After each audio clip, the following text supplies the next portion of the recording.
2025 সালের এসএসসি পরীক্ষাকে সামনে রেখে শামসুল হক খান স্কুল অ্যান্ড কলেজে দশম শ্রেণীর অপেক্ষাকৃত দুর্বল ছাত্রীদের এ+ পাওয়ার লক্ষ্যে অভিভাবক, শিক্ষক ও শিক্ষার্থীদের অংশগ্রহণের মাধ্যমে এক মতবিনিময় সভা অনুষ্ঠিত হয়েছে।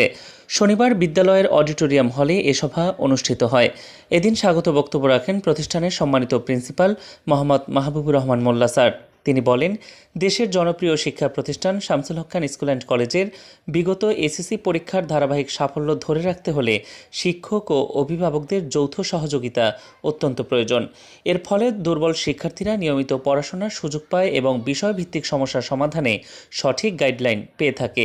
এ সময় তিনি আরও বলেন, অতিরিক্ত স্মার্টফোন ব্যবহার না করে সময়কে সঠিকভাবে পড়াশোনায় কাজে লাগাতে পারলে শিক্ষার্থীরা নিজেদের মেধা বিকাশ ও আত্মবিশ্বাস তৈরির পথ খুঁজে পাবে। পরে তিনি আগামী সকল পরীক্ষায় সন্তোষজনক ফলাফল পাওয়ার প্রত্যাশায় দুর্বল শিক্ষার্থীদের অনুপ্রেরণা প্রদান করেন। এদিন বিভিন্ন শাখার অভিভাবক সহ প্রভাতী শাখার সহকারী প্রধান শিক্ষক আলমগীর হোসেন মোল্লা এবং দশম শ্রেণীর ইনচার্জ সহ আরও অনেকে উপস্থিত ছিলেন।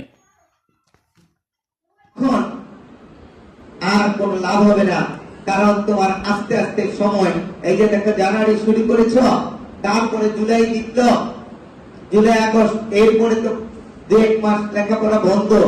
এরপরে আমরা তোমাদের পরীক্ষা নেওয়ার ব্যবস্থা করেছি, চিন্তা করেছি আমরা তোমাদেরকে কিভাবে এগিয়ে নিয়ে আসা যায়। তোমাদের বাবা মার সাথে আমরা কথা বলার চেষ্টা করেছি যেন তোমাদের সুন্দরতার জন্য কাজে লাগে।